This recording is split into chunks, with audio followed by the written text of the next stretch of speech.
Okay, good.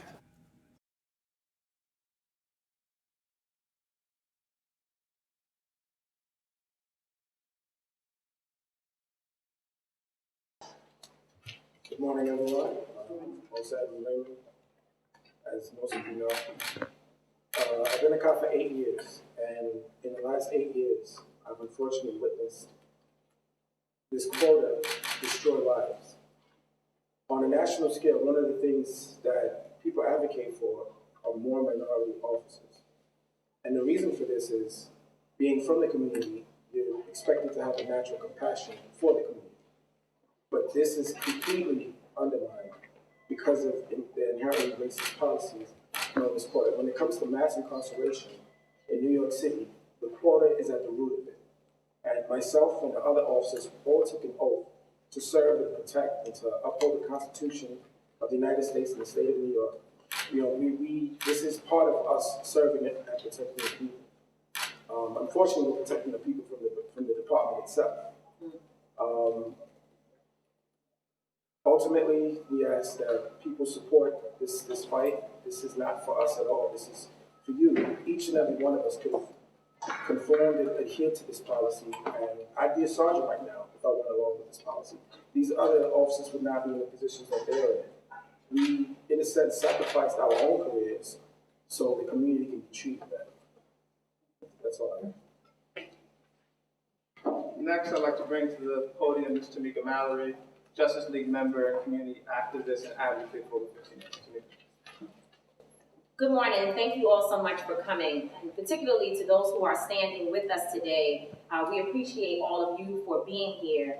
The officers who have come forward, particularly to stand with Justice League in this moment, is really an incredible opportunity for us to look at what we have been dealing with as community activists and what officers who may not be as brave as these gentlemen to come forward have been dealing with as well. It is an opportunity for us to have a new moment and a refreshing moment in this city. What is unfortunate is that as of late, we've heard from our commissioner that the officers who also work for him and their claims are being called bullshit. That in itself is more of what we know creates an environment where racist policies can be in effect in communities of color. Because the commissioner has decided that these officers who work with him are not a part of the people who he intends to protect and defend. That to us is unacceptable. Not only should there be accountability for the officers, but there must be accountability for the commissioner of the NYPD, Commissioner Brown. And we hope that he will understand that even if one officer says that there are discriminatory practices taking place within the department, that one officer should be listened to and his claims should be investigated in the appropriate manner to ensure that those people who are supposed to be protected and served are being just that. That is not what we have seen happening in communities of color across this city. We know that we are not crazy. The activists, the advocates, the families, the victims, those who we've worked with and supported for years are not crazy. And so the officers who have come forward are pretty much providing us with the information that we need as to why there is over-policing and discriminatory practices taking place in our communities. And if the commissioner wants to heal community police relations, it will not come from training people with the same training that has gotten us in the position that we're in. It will come from us taking an honest look at what is happening in the department, listening to the few good apples, as my brother Angelo has stated, and coming together to say there is a problem, and until we call it what it is, which is that our communities are being discriminated against. Until we say that, state that, and be real about it, we will never have positive community police relations. I want to bring forward two other officers that we... Welcome to the Gilchrist Experience. As you see, that's Tamika Mallory. She used to be a National Action Network, but now she's with Justice League New York City. And as you see, we're talking about discrimination in our police force. Today's guest, Erwin Raymond, is on his way. He's been detained. Well, he's in traffic, actually.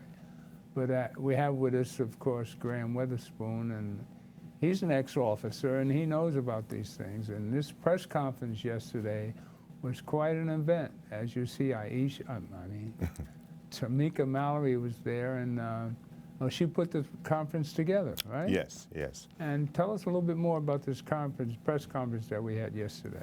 Well, there was an article in the New York Times 2 weeks ago highlighting Officer Raymond's case. Right. And the article, it was on the front page of the Sunday Times magazine. And it is the longest article ever written Now, I went through it this in morning. the history of the New York Times on Officer Raymond. I'm not going to tell his story. He'll be here in a few minutes, but he is to be commended. He has chosen to stand alone against NYPD. He's a young man, very, very intelligent. He took the sergeant's exam. He came out number 8 on the list. Now, I understand. I read the article this morning, and this is out of 6,000 people taking the test. Right. And 593 passed. And out of that 593, he came in 8th place. 8th place. And that's place. brilliant. And he's So been that's passed 8 out over. of 6,000. Right. Really? So we're not talking about a knucklehead, Yeah. a guy who's delusional, someone that doesn't know what they're talking about. This is a young man that studied ardently, takes his craft seriously. Yeah. And he's been passed over 3 times for promotion in the last year. Because of the fact that he wouldn't hide behind the, hide in the toilet. He's and not. check. He's not willing to write Play the summonses game. and do different things and play the game. Because his neighborhood where he was policing was his old neighborhood? Well, something close he to was it? in Brooklyn. District 32, Transit okay. Police District 32 in Crown Heights, right off of Franklin Avenue and Carroll Street. And he came up in what neighborhood? He came up in East Flatbush. East Flatbush, that's what it was. So I don't want to get into. I don't want to tell his story because when he Okay. comes, he's going to Yeah. tell it. But he came to me last year. Right. And we talked about what was going on. And I said to him that you're going to make a decision of what you're going to do. And then you have to go whole hog. And he's going whole hog. He is not the first officer to talk about the issue of quotas and... Let's talk about Polanco. That's I'm coming. Okay, Yeah. okay. Officer Polanco, who is in this video, Right. I think he was the next speaker up in the video. He exposed what was going on 6 years ago in taping the roll calls and highlighting and going to court, initiating a lawsuit, because in the roll calls they were very adamant about the officers in the Bronx summonsing, doing stop and frisk, and all types of things in the neighborhoods of color. Right, So right. as a result, they took retribution against Polanco. He lives up in Westchester County or in Rockland County. Subsequent to the filing of his lawsuit, they transferred him all the way down to Brooklyn. Okay. So he would have a further trip to work and a further trip from work. And this is what they routinely do. They look and see where you live. All right, ship them all the way out here to work, just to aggravate you and give you an extended work day. Then And he's still on the force. he's still on the force. Okay. He's not going anywhere. He's not resigning. The case is still pending in court. But what Polanco did, he was the first to come out in recent years to say that these quotas, the stop and frisk and everything, it's no good, it's illegal, and I'm not going to be part of it. Well, there was a law passed in 2010 that you could no longer give out summonses, or the quota system was banned, wasn't it, in 2010? Allegedly, there are no quotas. There are quotas in every police But a department. law came out saying that there shouldn't be any quotas. There's no reason to have quotas. They had quotas when I was But I'm saying there was a law passed in 2010. I read an article. with the city council. Yeah. Was it the city council? Right. Now, there is no reason to have quotas in policing because Officer Raymond, this young man you saw in this clip, he's working in uniform. In police science, they tell you in the academy the role of the uniformed police officer is to deter crime. Right. So people have even been on the news and say, oh, I feel safer. I see the police around, you Yeah, know. of course. People feel safer because they see a uniformed officer. All right. Now, people don't commit crimes in front of the police officer. They try and do their dirt where there isn't a police officer. Right. So if they don't see the police officer, then they have to try and figure out, of the people I see on the block, are any of them a cop before I do what I'm going to do? All right? Now, when Officer Raymond goes to work, he's standing at his post or whatever, there shouldn't be a crime going on in his presence. And if there is, he'll make the arrest. Right. So you can't expect a uniformed police officer to give out X number of summonses, X number of stop and frisk, and whatever, when his job is to deter the crime. Okay. If he's standing there, the bad guys should pick another location to do what they're going to do, and then it's the plainclothes or the anti-crime officers who would be in those areas to catch the bad guys doing whatever they're doing. All right, let's go back to Bratton in the 90s when you were still on the force. Yeah. I believe you left just as 95. he came in. No, well, Bratton did 2 tours. He came in the transit police, Right. and then he left and he came back. Where did the ComStat come in? ComStat came through Bratton when Bratton took over NYPD. And explain ComStat. Taking statistics? They take the statistics of every precinct around the city. Right. And it was Jack Maple, a guy that I was in the academy with. Lieutenant. Jack was a lieutenant, and Bratton pulled him to be his right-hand guy. Okay. So Jack, what he did, they devised this ComStat where they pull all the stats from around the city, and they pull in the precinct commanders from around the city. Let's take the guys from Brooklyn today. So the Brooklyn commanders have to report to headquarters. Right. Jack knew every complaint going on in your precinct. Okay. So you're the precinct commander. All right, so Winston, tell me, Mrs. Robinson got robbed 2 or 3 days ago, blah, blah, blah. What are you doing about it? And if you didn't know what was going on in that case, they ripped you apart. Right. They threatened you as the commanding officer with being relieved of your command. They did all kinds of stuff. So commanding officers, captains and deputy inspectors and inspectors, they were fearful of going downtown to headquarters for ComStat because they were being told that they were not doing their job, and they didn't have the cops handling the crime in their precinct areas. So the pressure was put on the commanding officers, so the commanding officers then put the pressure on the police officers. But the fact that you're writing summonses and all of this paperwork doesn't mean that you're reducing crime. And it came out just this week. A judge has ordered them to open up the files on over 850,000 summonses that were dismissed in Manhattan. 850,000. Now, most of this dismissal of summonses come from people jumping the turnstile. No, it's not just the turnstiles. It could be for drinking an open container of beer. Okay. It could be riding the bicycle on the sidewalk, whatever it is. Okay. But minor infraction. Minor stuff. And what they do, see, if you tell the police officer you got to write 10 summonses, then he has to find 10 violations. But if there are no violations going on in your presence, then you're forcing the officer to produce a fraudulent document. Well, how are they focusing on black and Hispanics? Well, this is what's going on in black and Latino neighborhoods. Okay. I saw 2 officers on Franklin and Fulton one day. The guy's coming out of a store. He lights the cigarette. It's windy out. So he lights the cigarette at the door just before he comes out. He steps out. They say, step over here. They're trying to give him a summons for lighting his cigarette inside the store. All right? So I'm standing there, and the guy's like, you got to be kidding me. He says, it's windy out here. Well, we want some ID. So I intervened. I said to the cop, I said, are you guys crazy or what? You're so stupid you don't understand where you are. I said, you're so hungry to get a summons, you're going to aggravate this man.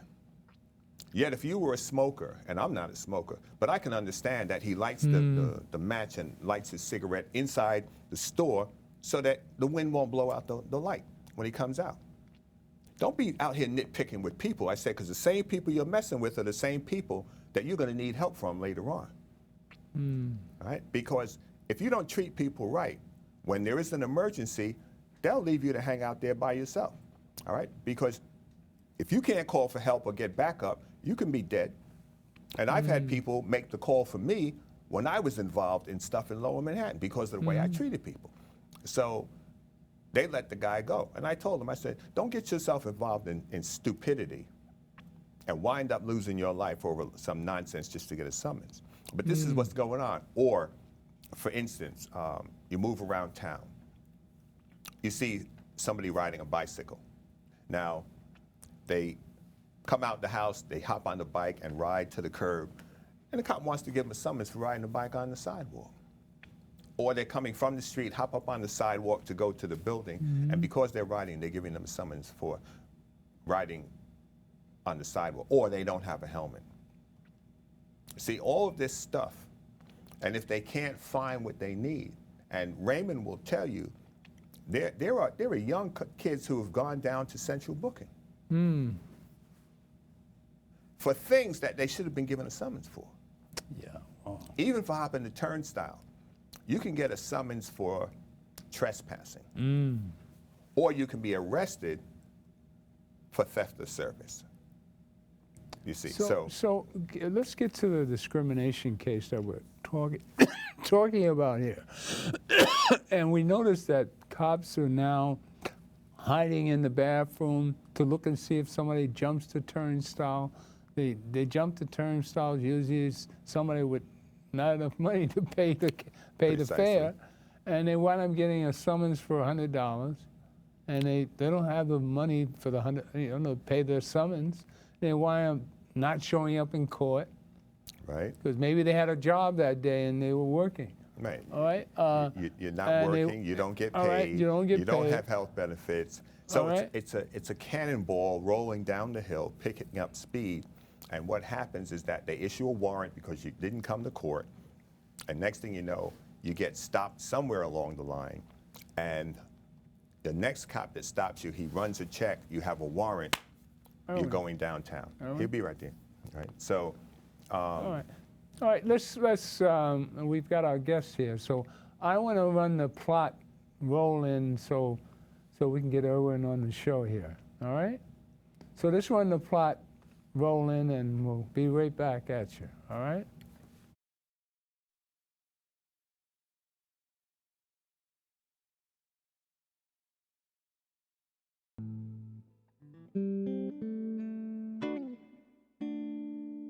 My father migrated from Haiti to the United States in the 1970s. He came here for the reason that millions of people from developing nations travel, which is to escape poverty and have opportunities. At the age of 3, sadly, I lost my mom to cancer, and by the time I was 7, my father stopped working. All these elements combined gave me a very tough childhood. We grew up during the infamous crack epidemic, which was one of the hardest things ever. Oftentimes, we would witness all types of crimes, including murders. To make it out of this type of environment is no easy task. Guidance, mentors, these are the things that are needed. Despite of that, I stayed focused in a blurry environment, and today, thankfully, I'm a New York City police officer. As a police officer, I interact with my community. I want to give these kids a role model. I want to let them know that there are other options besides the streets. When I first met Officer Raymond, I was really scared and a little underconfident because I just finished middle school. I didn't know what to do with myself. So for a cop to tell me that he cared about me and wanted me to succeed in life was really caring, and it touched my heart.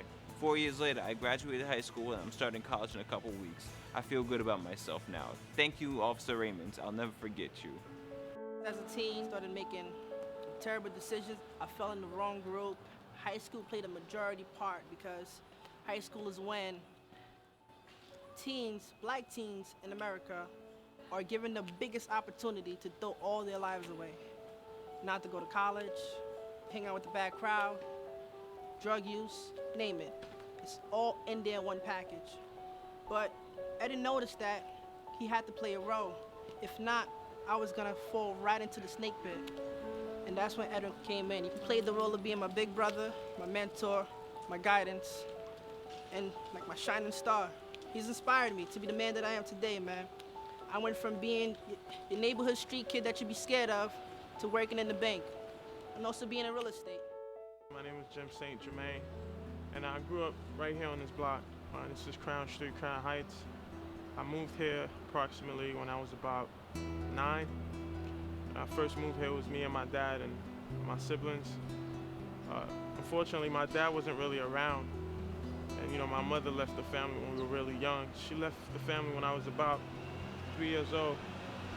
So, I was staying with my grandmother. And living with my grandmother, it was challenging because she couldn't really keep up with some of the activities that I was involved in as a young man. This neighborhood was it was a violent neighborhood.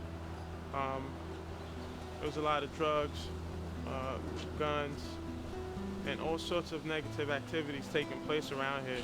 And unfortunately, as a young man, I got caught up in that, which led me into being incarcerated in the juvenile justice system for approximately 3.5 years.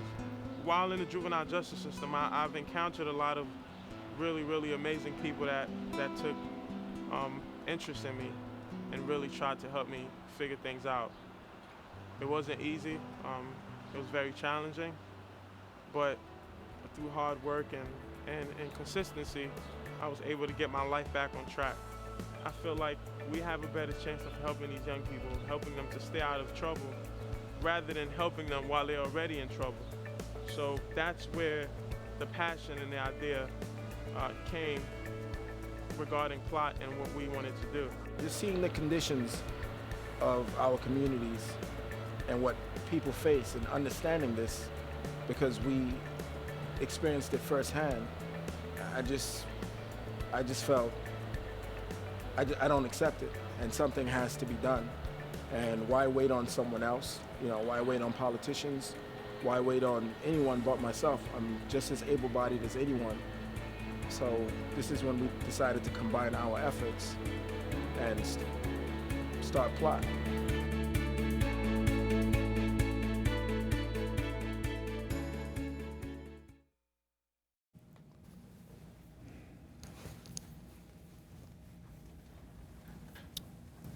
Welcome back.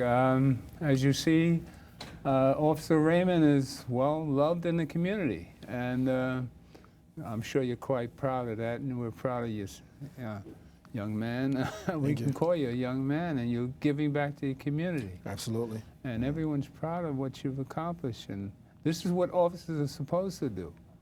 And you're a survivor of that same environment, so you're dedicated to the people of the community. So you become a police officer, you dedicate your life to this plot, which is your organization, because you're, well, let's go back to the story of how you survived this environment during the crack era, which is the toughest thing I think anybody can survive, especially hearing your story. I don't know if people really paid attention to what happened in your early life. When you're 2 or 3, you're losing your mother at that early age, and your father tearing his hair out because of the loss of his love of his life, your stability in life, and you managed to get through that, through the most difficult time. Tell us your story. Thank you. Thanks for having me first and foremost.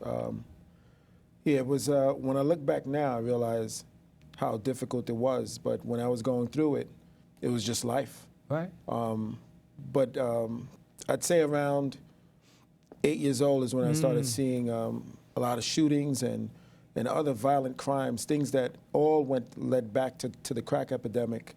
I noticed how bad the neighborhood was, especially as I watched TV and I saw other neighborhoods that weren't the same. At first it was life, until at first TV gave me a vicarious look into the rest of the world.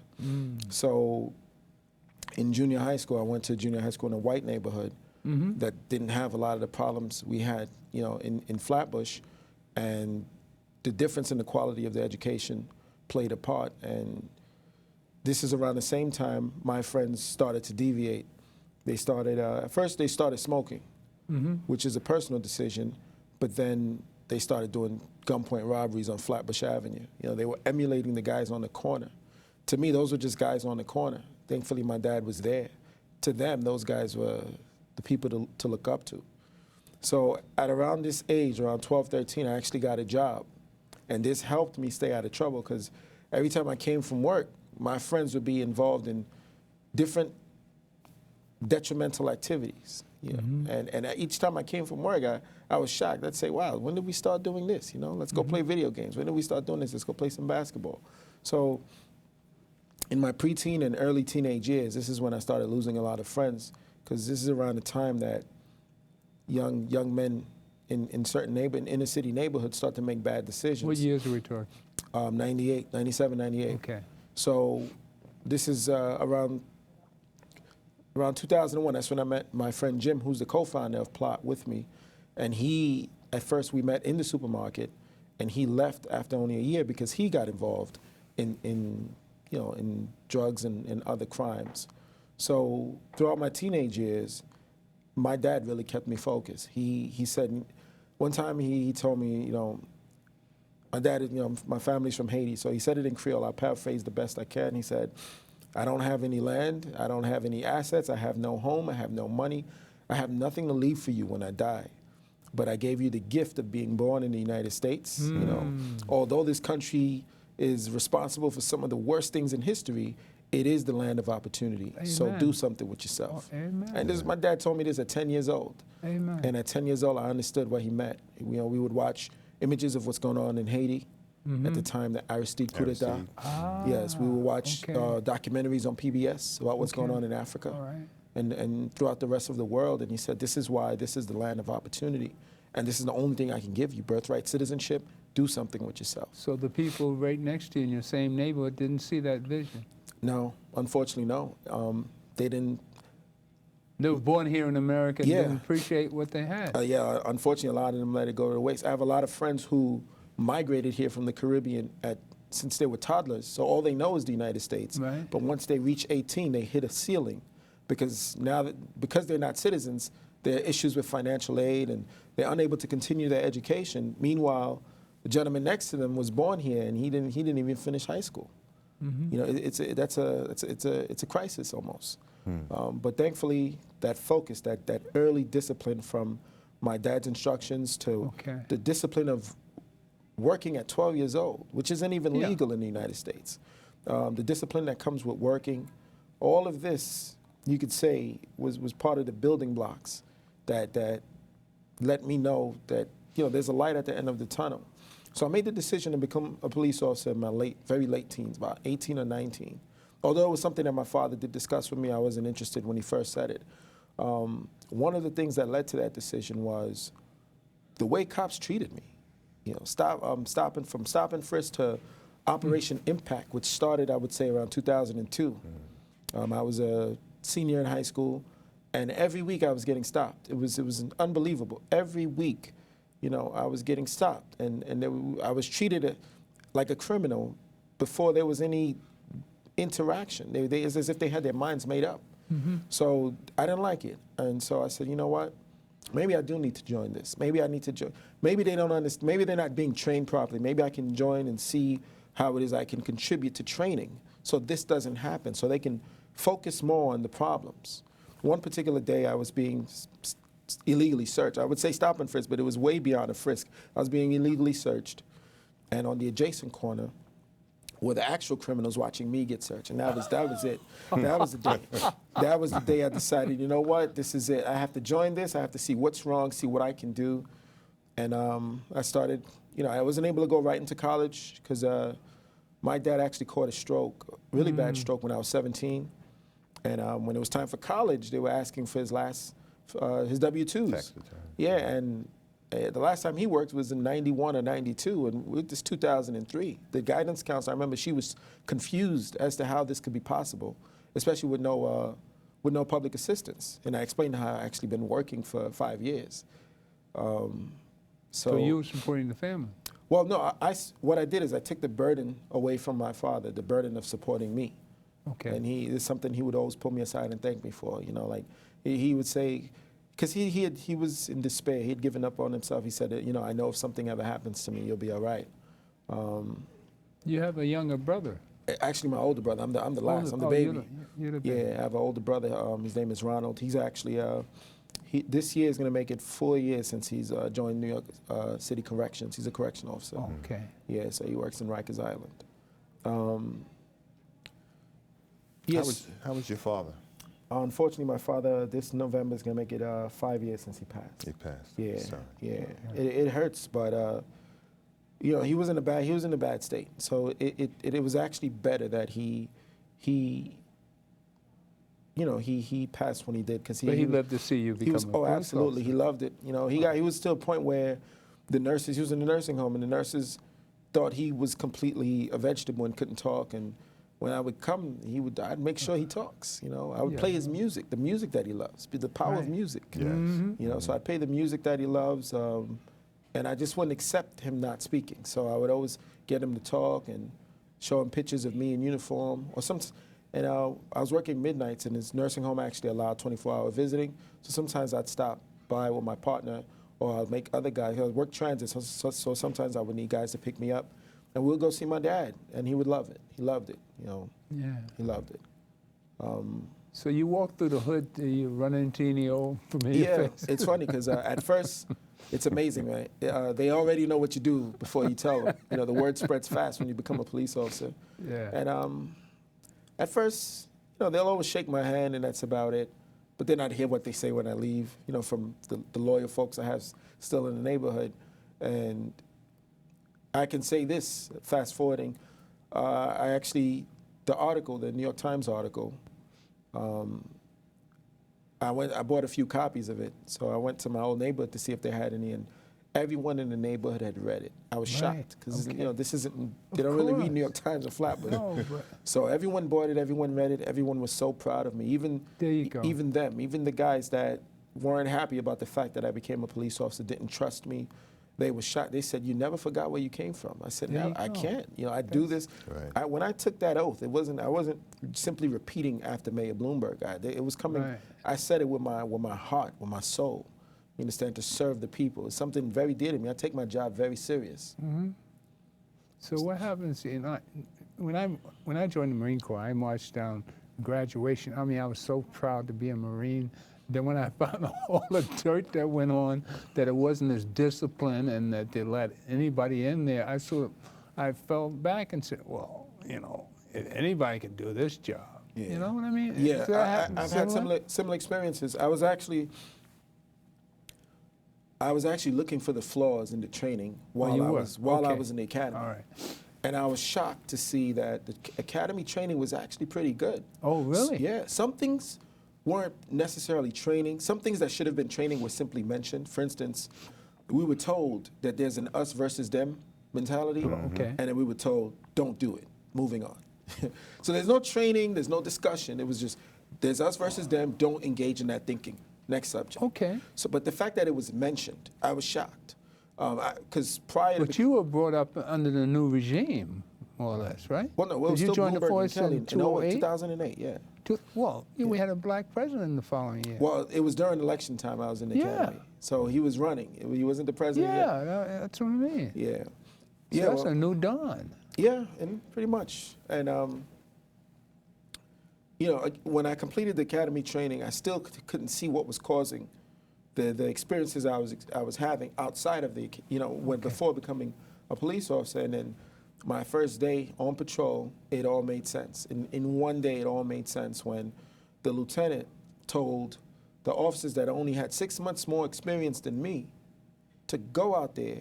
They took 2 rookies from my class, or 2 or 3, paired us up or put us in groups with the guys with 6 months more experience.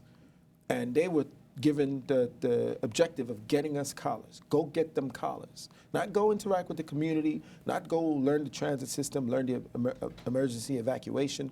Nothing to do with actual policing. It's go get activity. And I was shocked by this. And then the next day, the lieutenant read from a list which one of the rookies were able to arrest someone. And it almost made, and I wasn't one of them, so it almost made you feel as if, wow, I got to catch up. And every single day it was only about arresting and summonsing. I don't mean to interrupt, but listening to that and going back to when I was a rookie, night and day. And when I was a cop, there was far more crime in the city than there is now. Yeah. We were burying police officers every month, and I remember burying two friends who got killed back-to-back days. It was real crime out there, not this, what I call Mickey Mouse stuff out here today. But the notion that they want them to go out. You see, this is the crime in law enforcement. We went out and did the job. If you made an arrest, you made an arrest. If you didn't, you didn't. Nobody really cared. Because the thing is that if nothing has happened, you shouldn't be asked, well, why didn't you do anything? The police officer is supposed to respond to a situation. And to tell another thing, they sent you out, and this is crazy. We had field training officers. Field training officer was a seasoned police officer who took a rookie out and showed him the ropes on how to do the job. It wasn't a guy that had 6 months on the job teaching a guy that just came out of the academy. That makes no sense. And we had field training officers, and they got SA pay, which means they were not just police officers, but they got an extra bonus in their pay for training the other police officers. Have they done away with field training officers? Field training was done away with completely until the Akai Gurley situation, and they brought it back because, with those officers in housing, they both came out of the academy together. Not even one with 6 months more experience. They both came out of the academy together. So it's here now again, but again, even that's still an illusion. It's not. The field training officers, oftentimes it goes right back to let's go get you your activity. This is what's really happening out there. So you see, they threw away what worked. And officer in Akai Gurley. Well, He was how you say he was how far out of the command? No, he had been on the force a couple of years. For just a few months. He was a rookie. The two of them were Oh, rookies. he was a stone rookie. Yeah, together. Two rookies. In the pink house in That's East what I New thought York. you said, but I in thought he East had New been. York in the pink houses together doing a vertical. And it's no secret, when you do a vertical, you're looking for trespassers. You're looking, that's the Mickey Mouse collar in housing, trespassing. Not to say, see, the thing is, So you think he was out there looking for a collar? looking for activity, absolutely. Okay. That's all it is. This is all it is. It's Why everything. would he have his gun out? That's one thing that's the discretion of the officer, so that I can't comment on. Okay. He felt the reason to have his gun out, that's on him as an officer. See, but that's not the way we were trained. See, you have no discretion. You don't unholster your weapon unless there is a threat to human life. Right. Period. Now, everybody uses the story, oh, it's a dim-lit stairway. Nonsense. What is used in a dim-lit stairway is a flashlight. That's what should be in the officer's hand, not a gun. And they tell you, you don't move around with a gun in your hand because, especially if you're running or anything, you can trip and fall. And of course, if you stumble, the gun is going to go off. Now, in the stairway, as we saw, it ricocheted and wound up killing Lakai Gurley. The ricochet can come back and hit you. It can hit your partner. Oh, it was a ricochet bullet? Yes, it ricocheted off the wall. I got hit with a round that I fired in the Bronx years ago. It ricocheted and came back and it hit me. You don't, and that was in a range, in a shooting range. So you don't walk around, if you're scared, this is the problem. If you're scared, you don't belong in the police department. And they got scared people because it's dark, you pull out your gun. No, you pull out a flashlight. And if you're scared, you don't need to be walking around with a gun because that's as bad as putting a drunk behind the wheel of a car. Well, we see he was indicted, though. He was convicted. And convicted. Yeah. Sentencing is April, next month. Okay. Well, let's go back to profiling and how they prepare our youth for jail by giving them summonses over turnstile jumping, and Graham and I were talking about how the kids can't afford to pay the fare, much less pay the fine, and they wind up getting a record. And Well, you see, there's one thing that there hasn't been enough discussion on, and that's a policy called the transit recidivism policy. okay, And I'll let you know what that is, why it's much more detrimental than a summons that becomes a warrant. Recently, the DA of Brooklyn has had 3 initiatives that try to clear the warrants and cause it to begin again. that's right. Right. Can- And it's great, you know, because a lot of people are walking around arrestable once their name is run through the Yeah. system because of existing bench warrants from summonses Yeah. that don't get paid or they don't show up to court for. Right. So I'll draw this scenario. Imagine a rookie cop in Flatbush under pressure to write summonses and arrest. He sees a Mexican delivery man ride his bike from the front of the restaurant to the street. You're not supposed to ride on the sidewalk, but he's riding from the front of the restaurant to the street. You can forget discretion. You can use common sense, but you're under this pressure. So the rookie officer stops the delivery man, gives him a summons. He's undocumented. He's not showing up to court. Right. So he gets a bench warrant immediately. Right. So now that same delivery man has 2 jobs. It's 2 in the morning. He's getting off of his second job, waiting tables. He's in the transit system.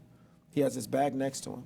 Another rookie cop, under pressure to get summonses or an arrest, stops him because he's occupying more than 1 seat on an empty 2 a.m. train.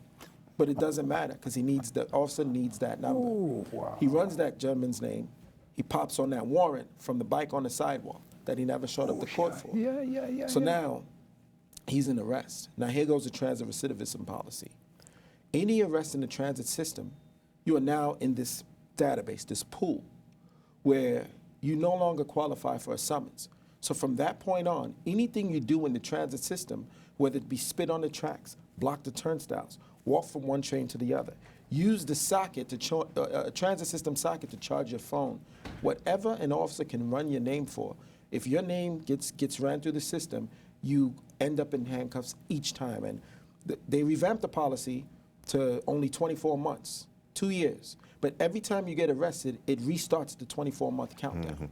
So people are walking around ready to be arrested at any given moment with all these minor infractions in the rule books, as long as an officer decides to run their name. And there are thousands of people walking around as transit recidivists and have no idea.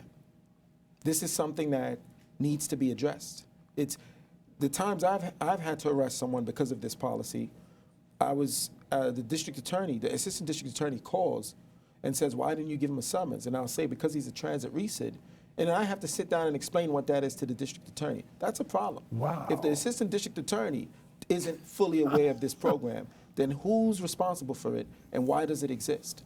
Now they'll say it's to get the bad guys, the problems out of the system. But a Mexican guy, or any guy for that matter, who rides his bike perpendicular from the front of a restaurant to a street, who gets a bench warrant and arrested by a transit cop, also, for occupying more than 1 seat, shouldn't be in a database of people who don't belong in the system. Right. But this is what's happening. So now your protest of these ridiculous laws has gotten you into hot water. Yeah. Well, we were mentioning that you came out of 6,000 applicants taking a test. Sergeant's exam. Sergeant exam. Yes, 932 passed, and out of 932, I listed number 8. Number 8. Yes. So that's 8 out of 6,000 as far as I can see. Yes. All right? Yes. So now they give you a hard time and reduce your evaluation from 5 points. Falsified documents. They purposely slandered me on paper, and this is something that the sergeant wasn't comfortable with whatsoever. He was really bothered. Every single time he had to do it, he was bothered. He actually wanted to transfer outside of the district just to not have to deal with that. And he did. They gave him his transfer. But all because you had went and you were doing good. Yeah, well, this, exactly. Well, the thing is, one thing I want to clear, because since the articles come out, some of the comments being made is I'm a lazy, do-nothing zero who wanted to come to work, stand around, and get a paycheck, which is the furthest thing from the truth. Right. I was told by a veteran transit cop that, Raymond, you're working too hard. That's the problem. He said, while you're standing there on the beat, visible, I go into a room, peek through a hole, I lock up 2 people for the month, and then I go to sleep for the rest of the month. At the end of the month, if you standing there visible, if you don't produce those numbers, guess who they're looking for? Guess who they're going to speak to at the end of the month? He said, you're working too hard, Raymond. He said, I'm glad there are officers like you, because I have kids in this city. And if my kids would have to run into an officer, I'd rather it be you, because you're actually there for them. But you're working too hard. Play the game. And there's a black cop telling me to play the game with black people's lives. It's unbelievable. And I told him, as I said it, I'm famous for this line now. It's not a game, it's people's lives. They all know me to say it, because it is. How many other cops are out there like you? That I know? I could count on one hand that I know. On one hand? Yeah, that are willing to actually step forward. Just me. And a few others who are on the lawsuit, I guess. Well, I always say this, I didn't like cops until I met Graham. Yeah, it's funny, I get that a lot. I get that a lot. You know what I mean? Yeah, I get that a lot. So you represent a whole new breed. Yeah. And you're young. What are you, 30 years old? I just turned 30. I've been like this way since I was about 19, 20 years old, and I became a cop at 22. Thank God you were raised the way you were raised, Yes. because I think all black men need that sort of discipline. See, that's old school training, and what you receive. Yeah, my dad was born in 1937. You know? Okay. Yeah, my dad he had me at 48. He was an older guy when he had me. Yeah. Yeah, so he comes from that old school. That old school. Yeah. And that's what we need today for our black youth. But you in your training, and you're giving back. So young guys your age are learning how to deal with it. I'll add, in January of last year, I was invited to President Obama's task force on policing. Oh my God. And one of the things, there were different panelists that came up from law enforcement perspective, community activist perspective, mayor's perspective, different panelists, and they all said the same thing. One reoccurring theme was we need more minority officers. Yeah. And the theory behind that is a minority officers familiar with the environment, familiar with the people, familiar with the culture. But in reality, and when I spoke in D.C., I said, it doesn't matter who's in the uniform if we have policy that doesn't allow it to flourish. Right. You understand? So, right. You know, just because a black man or a Hispanic brother or an Asian sister is in the uniform, it doesn't mean that people are going to be treated any better. And I'll have to put this on the record. There are many white officers who sign up for a noble reason, but then they get caught up in this numbers game also. Okay. You know, I have many white officers who are friends of mine who said, I can't believe this is what the 5 boroughs are like. I will never live here, and I will never raise a family here. So you're saying it's not the color, it's the not necessarily content of the character? Not exactly. The system is racist. Okay. So a racist system can have a black person still exhibit racist behavior, and it gives a white bigot carte blanche to carry out their craft. Right. Now, in your case, you were catching flack from a lieutenant. Sergeants, lieutenants, captains. Who comprise minority officers. This didn't start with a white supervisor. No, that's something to mention. This it ended with a white captain, but this all started with black supervisors, black and Hispanic supervisors, who, again, are all under the pressure. They're all under the pressure, and this is why it's systemically racist. It's inherently racist. Every single time they would have the conversations with me trying to pressure me, they would always start off with a disclaimer that they don't agree with it either. But they had a go along, get along mentality. Okay. So plantation ethics is what's running policing in New York. And unfortunately, we don't have people of color with any substance for the most part. Except for And Officer because, Raymond. and this is how racism affects everybody. Because as Willie Lynch said, you know, you get the overseer who will whip them into shape. Yeah. He looks like them, he talks like them, he is one of them, but the overseer is perpetuating the master's program. Right. And this is what has happened. So Raymond's at a Edwin's at a crossroads where he's chosen a path to go, and I'm very proud of him. I'm very proud of him. He's like a son to me now. But we need more officers to come forward. And what he's talking about was exemplified by white officers in the 122 precinct in Staten Island last year. It was exemplified by the Latino Officers Association last year. And they posted the quotas that were required in Staten Island. And those quotas would be, all the black people in Staten Island live in one precinct, primarily in Park Hill, not far from the bridge. So the quotas that are demanded of those officers over there are affecting black people. See, we have what's called selective enforcement. What we do in a black neighborhood, we don't do in a white neighborhood. Like stop and frisk didn't exist in white communities. It only existed because they say of the propensity of crime in black and Latino neighborhoods, but it's not a justification. So through selective enforcement, we treat people one way here and we treat them another way there. We don't stop the white girl on her bicycle riding on the sidewalk without a helmet over here, but we stop the person over here, the delivery man or whatever. And it's that selective enforcement that is backed up with a racist program that's affecting people. You've been passed over for promotion 3 times. 3 times now, yeah. And the So reason you're they hanging give, in there, right? Yeah, of course. You're not going anywhere. I'm pushing through. So even after this this lawsuit that you just joined recently. No, well, the lawsuit was filed on August 31st. I got passed for promotion in December. Okay. So we predicted it. We knew this would happen. Okay. You know, because the sergeant told me straight out, this is the purpose of those evaluations. But how can they justify not passing you up Well, like that? again, the evaluation is false. It's false. I appealed it, and during the appeal process, I asked them to support everything that was written, and they couldn't support it. They all went back to enforcement. I said, but I thought Bratton said there are no numbers, and then they laughed and said, tell that to Bratton. You know. So what does your lawsuit pertain to? Well, what we're aiming for primarily is federal injunctions. Okay. To make sure this stuff doesn't continue. And it's similar to the Floyd versus NYC case that stopped unlawful stop and frisk. Okay. You know, we're basically using the same, this court has the same power to put those injunctions in place so officers are not evaluated based on arrest and summonses. And also because there's a state quota law that the NYPD has completely ignored. So your purpose is to see policing change? That's it.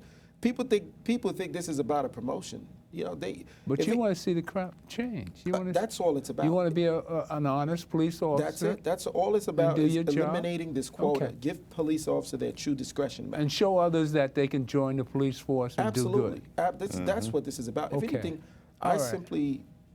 I allow the system to walk over me, to expose how insincere it is about what it's saying. Right, okay. You want to be a good Marine. You got it. Good Marine. You know? You see, That's, Edwin is yeah. the kind of guy that we need to see in the upper echelon of the police department. yeah. It's not enough for a commissioner to say, oh, we have more blacks and Latinos than we ever had, and we have more diversity. Nonsense.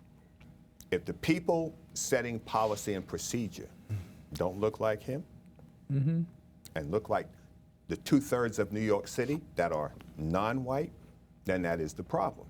We need young men like this, young women who are deep thinkers, to set policy and procedure in the future.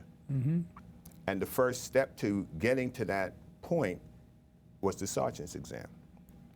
Okay. And he would make an exemplary supervisor because he would supervise other police officers. and thereby letting them know what is and is not acceptable in his squad. And becoming a lieutenant or a captain as a precinct commander, you're setting the tone, you're setting the policy. And this is what we need.